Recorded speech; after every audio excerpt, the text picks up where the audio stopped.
Chers auditeurs, je vous souhaite la bienvenue à votre rendez-vous musical Appassionato sur Radio Judaïka 90.2 FM, que vous pouvez également suivre en streaming sur notre site radiojudaïka.be.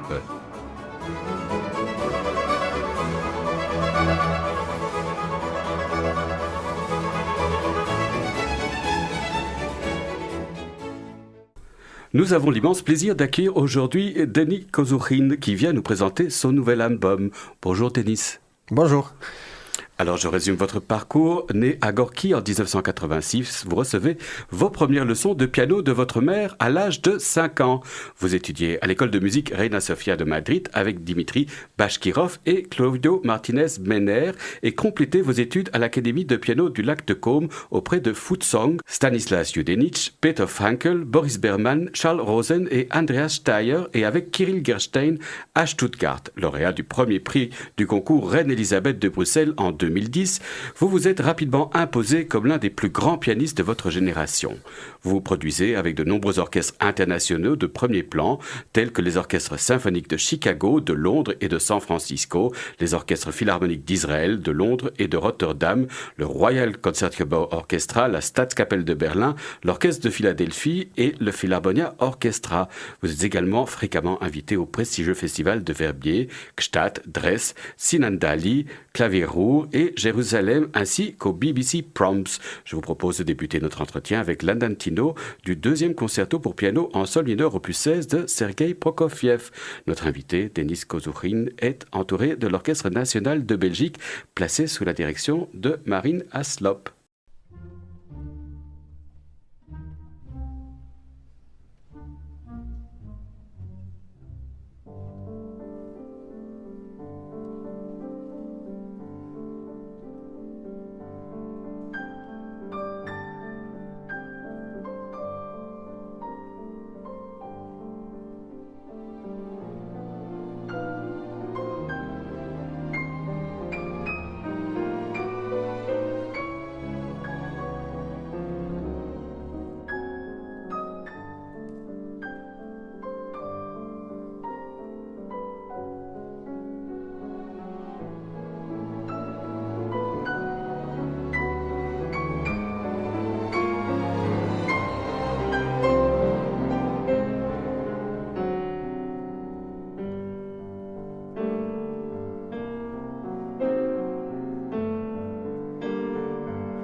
Andantino du concerto pour piano numéro 2 en sol mineur opus 16 de Sergueï Prokofiev. Notre invité, Denis Kozhukhin, était entouré de l'Orchestre national de Belgique placé sous la direction de Marine Hanslop. Tell us, Denis, what are your first memory of the piano? Interesting question. Was never asked this. I guess it has to do with my family. My mother was a pianist and was technically my first teacher, although she gave up after a few months. She said, I'm going to be just mother and not a piano teacher. My father was also a musician, a choir conductor and composer. So I guess first thing I remember actually when I was really a little kid is some students, pupils coming to my mother for private lessons. And I don't remember this, but my parents used to say as a joke that I was not a very quiet boy and I was disturbing the lessons. So my mother would have to put me on a chair and then attach me to the chair with a big scarf. So that's why my father used to joke like, well, Denis was attached to music since a very early age. And then it started very naturally. I first with my mother, then my mother and my father, they worked at the same music school, which was very concentrated on choir singing. And so I spent 8 years singing in the choir and of course did the piano lessons there. Then I changed teacher to another one, went to a great teacher, Natalia Fish, who actually taught all pianists in my family, my mother, me, and my younger brother, who is also a pianist. And then, as you said, I went to Dmitry Bashkirov in Spain. So honestly, as long as I remember myself being a kid, I remember music being around always. Piano, choir, recordings, my father teaching me solfeggio while we were having long walks to catch some mushrooms in summer. Yeah, my father actually did a great job and he used every chance to just educate me in music, and he was a genius teacher, so he did it in such a way that I didn't really realize it was some kind of training. It was just like a game. What were the musical heroes of your youth? Meaning, well, when I was a kid, I guess I didn't have many because I was still kind of discovering. If you talk about recordings, pianists, or live experience in the audience. Yeah, we used to go to concerts. Interesting enough, I can be honest, I was always more interested in orchestra music than piano music, in string music than piano music, somehow. I remember actually I had the idea at some point of like I think I had the thought that I like violin a lot, but somehow it just didn't happen, and I maybe was too shy to say. I don't regret it though. I love my instrument. I remember Natalia Gutman used to come a lot. Rostropovich came. Later on, being already a teenager, I played at his 75th anniversary. He came to our city. He was loved. And when it comes to recording as well, I grew up with like any young pianist in Russia with Pletnyov, Richter, Gilels, Horvitz, Rubinstein, yeah.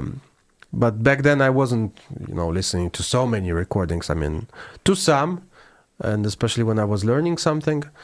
And then, of course, I learned about others like Arau and, Dino Lipati and all those guys. And then once I met Bashkirov, he also became a big, big hero and for a very long time. So speaking about Bashkirov, you had the chance to study with him, but also, for example, with Food Song. In your opinion, what were the messages they wished to convey to their students and to you? Well, it's a very complex question, as a matter of fact, because for me, it's different. I was very lucky with teachers, let's put it this way. But I had teachers who really were my mentors, meaning that I've been with them for years and years and years and years and close. Like the first one was Natalia Fish. Luckily, she's still alive, just turned 80 years old a few weeks ago. Then it was Bashkirov. I was with Bashkirov, he was like family for 7 years officially, and another 2-3 years still playing for him. And then third mentor I consider to be Daniel Barenboim, whom I met later on. and who was also who gave me a lot. I had regular lessons with him, and the others from Lake Como Academy, we had many different teachers. The list is not complete, actually. We had more than those. And I also had the luck to work with Leon Fleischer and Alicia de la Rocha and Rosalind Turek. Even those were master classes. From those at Lake Como, I would say the main for me were Bashkirov, Futsong, Denis, Andreas Steyer, whom I love. Yeah, there were many others. I don't want to kind of offend anyone, but some just came with more frequently, first of all, and that's your question, coming back to it, is that a masterclass, for example, someone like Grigory Sokolov never gives masterclasses, and in one of the interviews he said that he thinks that it's completely unfair because it's more of a show-off thing for the teacher rather than actually giving something to the students. Maybe he's right in his own way, and I've seen masterclasses where, yes, it's just a big show, especially if there's an audience, and then the teacher is like, well, I'm going to show everyone how great I am. This happens. And as a matter of fact, masterclass is a difficult thing, and actually, in a way, I do masterclasses myself. I love it. I love teaching. But I prefer when there's no public, because I know what it is to play in a masterclass when there's public. You're already nervous enough, especially if you played for someone like Bashkirov, who was an explosive element, I would say, an explosive human being. And plus there's audience, then it's really, you actually miss a lot of things you could learn just because you're nervous, because you're distracted. So he used to say that, and I tell this to my students, that very often we learn more from sitting in the audience than being there, because you're not nervous, you're just recording everything, your brain is analyzing. So every teacher I met gave me something, that's for sure. All these names, they're amazing, and there are more of those. Menachem Pressler was also one of them for chamber music. Ralph Gottoni. The list is really long. I'm really fortunate. And everyone gave me something. I remember first at Lake Como, my brain was going crazy because so many teachers, so many what they call schools, different opinions. You would play the same piece for 3 different teachers, completely different. This is normal. This is how music is. But for someone young, for someone who used to be with a mentor for a long time, it's not easy at first because you're a little bit lost in so much information. But then you learn. You learn to take the most important from each one of them. Some gave me more, some gave me less, but nevertheless, I'm thankful to every musician, and not only pianists. I also had master classes with cellists, violinists, viola players, double bass, bassoon, like singers. Singers, no. With conductors, but every time I share stage with great musicians doing chamber music, which I do a lot, I'm also thankful. This is also learning. Learning is not teacher, student. I tell you how to do it. I came here from a lesson now, and I was teaching not a pianist but a violinist. This is something Janine Janssen, who is my frequent partner on stage, she invented this. She made me her assistant, and so I'm teaching her students, playing sonatas with them, teaching at the same time. Well, I've spent now 2.5 hours on Schumann First Violin Sonata, which I know inside out because I've played it so many times in the last years. Nevertheless, this was not a lesson for her, it was a lesson for me. Because I was just digging in the score and I discovered so many things today. This is what is great. So for me, teaching is not about that. Being a musician, you never stop learning. You keep going until the last day. And great musicians I know, doesn't matter, conductors, pianists, they always search for something. They're always looking for the truth, which we all aim to find. But I guess the tragedy is, or maybe the good thing is that we never get there. So this year you are a member of the jury of the Queen Elizabeth contest. What are the difficulties to have this mission, to be a member of the jury of the Queen Elizabeth contest? Okay, before saying anything, I must admit this is my first experience in the jury, in any jury. I've been asked several times from big piano competitions in the past, I always refused. First of all, because I heard a lot of feedback of not such good things from my colleagues, saying that being on the jury is hard and it can be boring, and then you fight with your colleagues and it takes a lot of energy. Like, why? And like, it's long also. Any competition is long, but this one is the longest. And I always refused. I thought, like, well, I don't have the time. I have concerts. I have to practice, all these excuses. But when it came from Brussels, I just couldn't refuse. I mean, this is my competition. This was the last point of arrival in my competition history, so to say. It made an impact on my life, not only as a pianist, but just generally speaking. After I won the competition, I moved to Brussels. I lived here for 4 years. I became Belgian. This is now my country also. So all of this is very special to me, meaningful and touching. And that's why I said, and also they said, well, some people say, don't do the whole competition, come to the finals. I said, no, I have to find out what it is to be there from the beginning till the very end. So now I see those poor candidates and it's a very strange feeling, but very interesting now to be on the other side. And I just try to do my best. It is a hard job. It's no holidays, because it's so much music, so many people, so much information. And if you really, of course, one, I guess, can, sit there and think about whatever, the menu for tonight's dinner. But if you really want to take it seriously and give all your attention to every candidate, every piece, it is a lot of, it's really energy consuming, but very exciting, very interesting to see all this. Also, just to see the next generation of pianists, because they are the future. I mean, I would say I'm still not the past, but... no, and you're still very young. So. But they are definitely the future. So I am enjoying this. And now we got to the final round, and we all dress up very nicely, and the Palais des Beaux-Arts is full, and the king came, and the queen is coming. Already she came twice. So there's a very special atmosphere, like a real fest. So I am enjoying it, and I'm sure I will be missing it once it's over. But you can come back. We'll see. We'll see. It is long indeed. Yes. It's really 3 weeks in 1 month, and in between I've been doing concerts and teaching, and yes, it is a very intense month for me, but I'm really happy because work is what makes us happy. Alors je vous propose de poursuivre en vous écoutant. Voici Musique pour enfants opus 65 de Sergueï Prokofiev. Donc notre invité, Denis Kozhukhin, est au piano.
Musique pour enfants, opus 65 de Sergei Prokofiev dans l'interprétation de Denis Kozhukhin, un extrait d'un nouvel album intitulé Somnia paraissant chez Pentatone.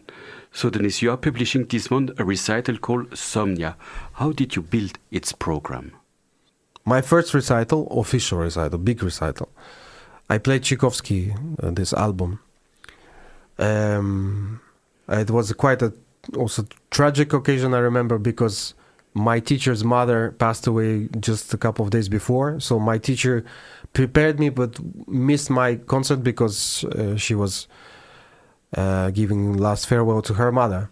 So somehow it really stayed in my head as something really deep. And then I always had the idea of building some programs which are related to children, especially now. I'm a father of 3 kids, so I had different approaches at different programs. I did programs with Tchaikovsky, Prokofiev, also Schumann Kinderszenen. Of course, it's not written for kids, but still kids related. I did also Sonatine pour Rivette, de Monsalvage, and there's of course Children's Corner, Debussy. So there is choice. And then I came up with the idea of recording something like this, and then Tchaikovsky was the first choice. Prokofiev, I love this music. My whole life I love Prokofiev. I think these pieces are genius, and they are, you can hear it's Prokofiev from the very first note. Although they are really not easy, and he was a nasty composer, and he was really torturing us, the pianists, and sometimes doing it on purpose, like writing something which was almost unplayable. And this is written for kids, but even I, being an adult and already an experienced pianist, I struggle with those things. And and then Alexei Shor's sonata was, I felt, a perfect kind of thing in between. I know Alexei, I don't know how much you know about him, but it's a very... Can you tell us a word about who is he? Well, he's a very special and unique figure. He's actually a mathematician, a genius mathematician, and he's done amazing things, and he's achieved amazing things in this field. And then also he loved music his whole life, and then just one day he decided to start composing, which I admire, because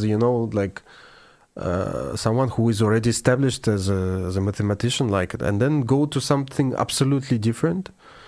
I'm not sure even, I think he told me he doesn't play an instrument, so it's really, I guess it was almost from scratch. Maybe he had some education when he was a kid, but he's passionate about music.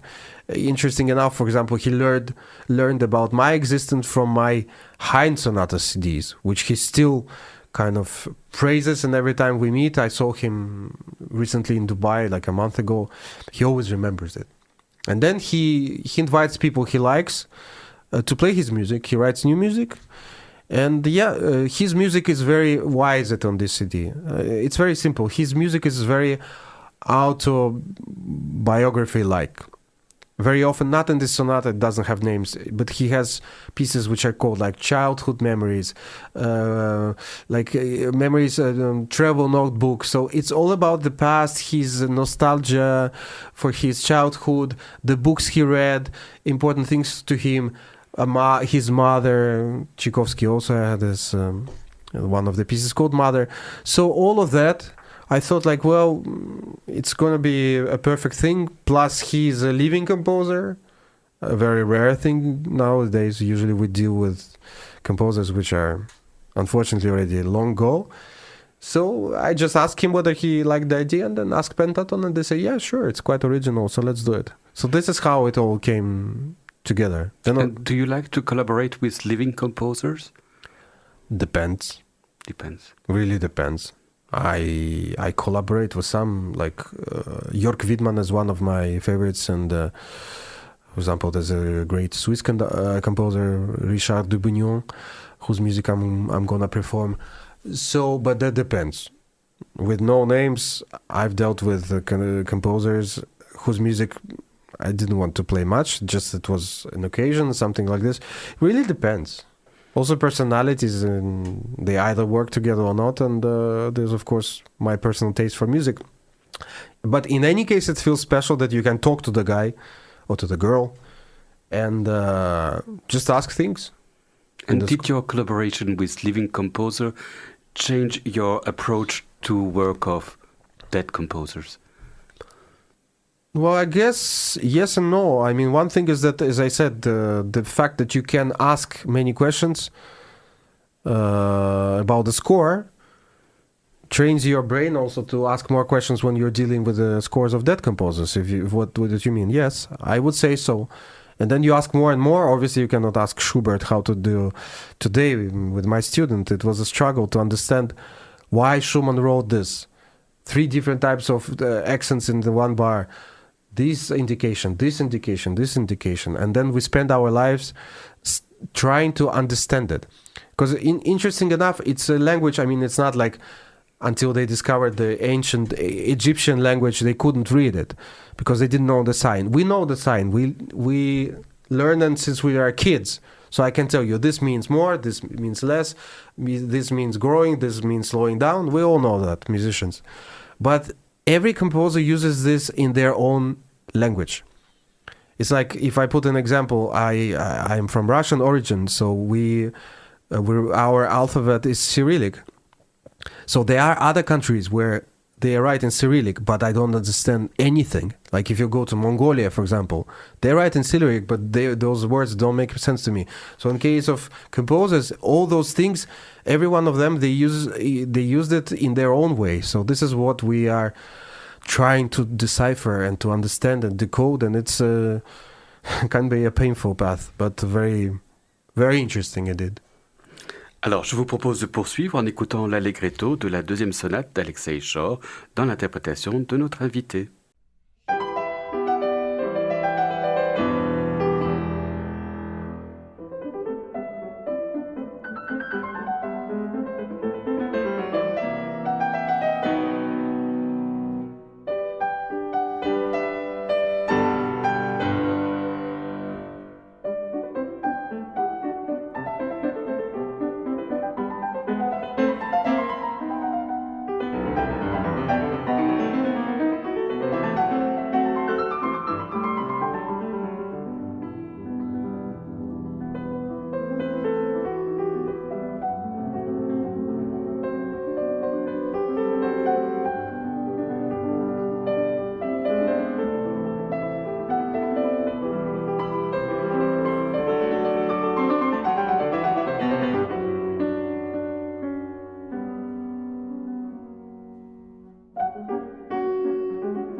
Votre émission de musique classique Appassionato touche ainsi à sa fin.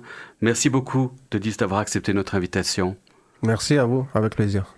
Merci à Clément Villansen d'avoir assuré la technique de cette émission. N'oubliez pas qu'Appassionato est diffusé sur le Zonde et le site de Radio GK les lundis à 15h, les vendredis à 13h et les dimanches à 9h.